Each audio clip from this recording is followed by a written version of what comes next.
कोई जा करके दूसरा व्यक्ति पढ़े कि भैया, तो वो पढ़ने के बाद कहेगा इसमें तो ये बात लिखी, उसमें वो बात लिखी है। क्यों?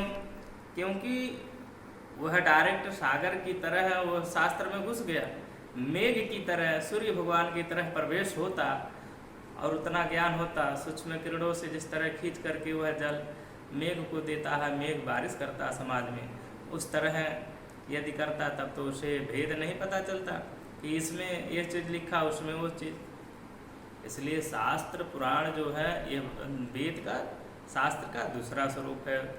तीसरा स्वरूप क्या है? वेद पुराण शास्त्र जो हैं वो भगवान के श्वासे हैं। इसलिए मानस में प्रमाणिक रूप से कहे, जाके सहज श्वास श्रुतिचारी, सो हरि पढ़े कौतुक भारी। वेद शास्त्र कहता है। और चौथे स्वरूप में देखा जाए तो भगवान ही वेद तत्व है। वेदों में पुरुष शब्द आया है। आज के समय भी आम भाषा में देखा जाए, जो बड़े बड़े ऋषि मुनि महात्मा हुए हैं उन सबको भी पुरुष से ही कहा जाता है, महापुरुष। क्यों? ईश्वर के स्वरूप हैं वो सब। महात्मा लोग ईश्वर स्वरूप हैं और महात्मा की सेवा, साधु की सेवा शास्त्रों में कहा गया है कि भगवान की सेवा है।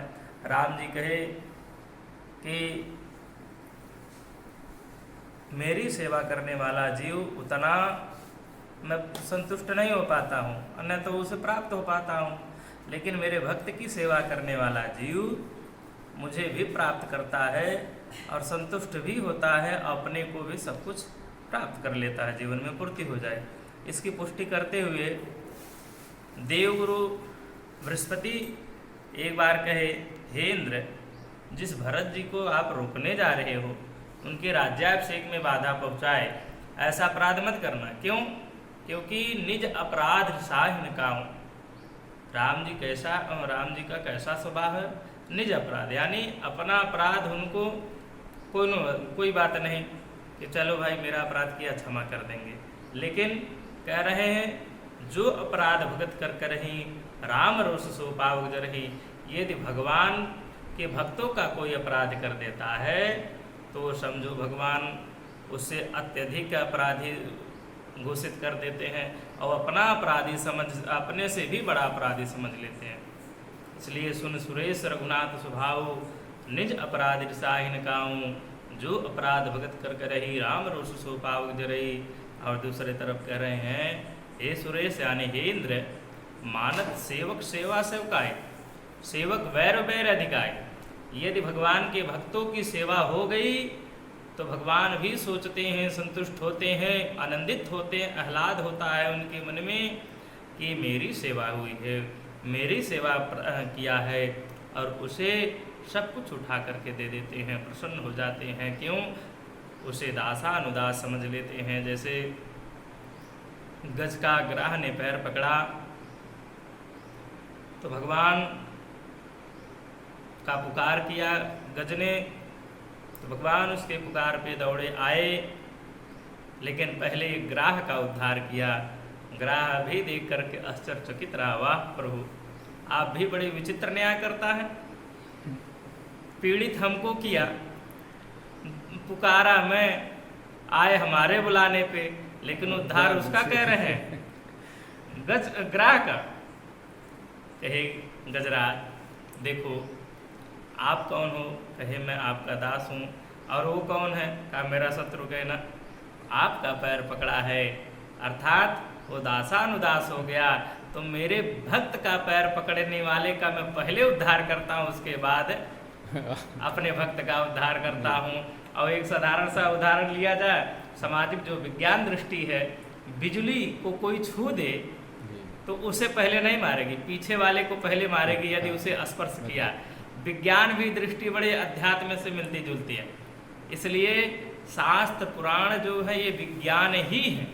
आज जितने परमाणु बम हुए, चाहे मिसाइलें हुई और अदर कोई चीज़ हुआ, ये सब विज्ञान तत्व होने के बाद भी ये भगवान के स्वरूप से, भगवान के वाणी से निकले गए वेद तत्व से ही इनका पुनः समाज में प्रकट हुआ। इसलिए यह कोई धर्मशास्त्र से अलग है ही नहीं। क्यों?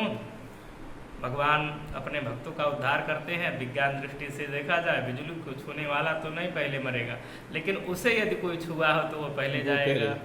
ठीक उसी तरह भगवान के भक्तों का नहीं उतना, भगवान के भक्तों का कोई पैर पकड़ लिया है तो उसकी मुक्ति पहले, तब भगवान उसका भी उद्धार किए। ये संसार जगत है, संसार जगत के अध्यात्म को समझना, ज्ञान को समझना बहुत कठिन है। रही जानकी जी के और रावण के और राम जी की बात, तो एक कथा आती है, ये भगवान के चरित्र को किसी प्रकार का धब्बा न लगे, आने वाला भविष्य कोई कुछ उनको कहे न, इसलिए राम जी की मर्यादा को स्थापित करने के लिए जानकी जी ने सहयोग किया। और वाल्मीकि कहता भी है, सीतायास चरित महती, यह संपूर्ण वाल्मीकि रामायण सीता जी का ही चरित्र है। लघु रामायण में भी वर्णन किया गया है। हनुमान जी और जानकी जी के प्रसंग में भगवान अपने ऐश्वर्य को कहे कि यदि इससे मेरे ऐश्वर्य को जानना है तो जानकी जी से पूछिए। तो जानकी जी ने भगवान के, भरत जी के, शत्रुघ्न जी के ऐश्वर्य को प्रकट किया है और स्वयं का ऐश्वर्य प्रकट किया है। उन्होंने कहा, हनुमान जी मैं ही राम रूप में अवतरित हुई दशरथ जी की यहाँ 4 रूप में, और मैं ही जानकी के रूप में अवतरित हुई जनकपुर में। मैं पुनः जाकर के धनुआ भी तोड़ी और विवाह भी हुआ। और देखा जाए अध्यात्म तत्व से राम और जानकी दोनों एक तत्व हैं, कोई अलग नहीं है।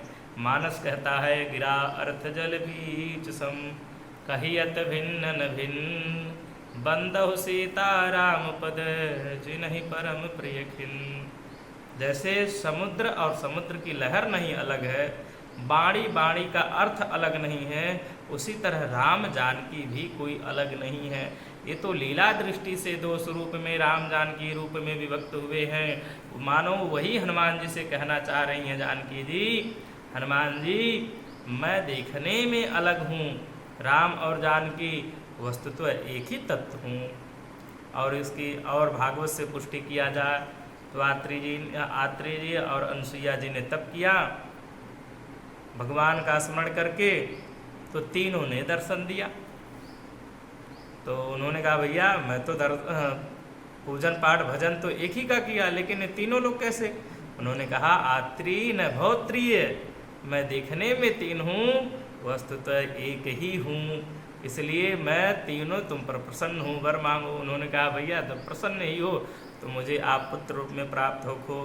तो तीनों 3 रूप में आए भी, ब्रह्मा विष्णु महेश, लेकिन पुनः तीनों एक तत्व होकर के आए। किसके रूप में? भगवान दत्तात्रेय जी का जो अवतार है वो भगवान विष्णु का अवतार है, लेकिन उसमें भी दत्तात्रेय जी को 3 सिर है, एक ब्रह्मा, एक विष्णु, एक महेश का, इसलिए एक तत्व तो हो गया। अलग से देखा जाए तो दत्तात्रेय भगवान, चंद्रमा, दुर्वासा, ये तीनों अवतार हो गया। तो दोनों की मान रखे, एक की उपासना किए तो एक रूप में भगवान दत्तात्रेय जी के रूप में भगवान आए ही, लेकिन तीनों दर्शन जो दिए तो उसके स्वरूप में वह 3 लोग आए। इसलिए भगवान कहने में अलग अलग है, देखने में लेकिन वस्तुत्व एक तत्व है। वही कह रहे हैं जानकी जी, हनुमान जी मैं गई वहाँ पर, धनुष को तोड़ी और पुनः वर्ण की, और मेरा ही वनवास हुआ। वनवास में मैं रावण के यहाँ गई, रावण का मैं ही वध की। और देवी भागवत उपासक लोग भी तो ज़्यादातर कहते हैं रावण का वध भगवती ने ही किया, एक तरफ से वैसे भी प्रमाणित होता है। तो भगवान ईश्वर तत्व जो है वो कभी अलग नहीं है, देखने में वह लीला दृष्टि में अलग है, लेकिन वस्तुतः एक ही तत्व है। जैसे एक उदाहरण लिया जाए, संसारिक को देखा जाए, आज हम सब कोई माँ है, कोई बेटी है, कोई बहन है, कोई पत्नी है, कोई बुआ, कोई फूफा है, मामी, मामा, नानी, नाना, तमाम, लेकिन एक ही तत्व, देख एक ही तत्व है। उसी तत्व को कोई मामा उसे कह रहा है, किसी का वो मामा लग रहा है, किसी का वो पिता भी लग रहा है, एक ही तत्व है शरीर।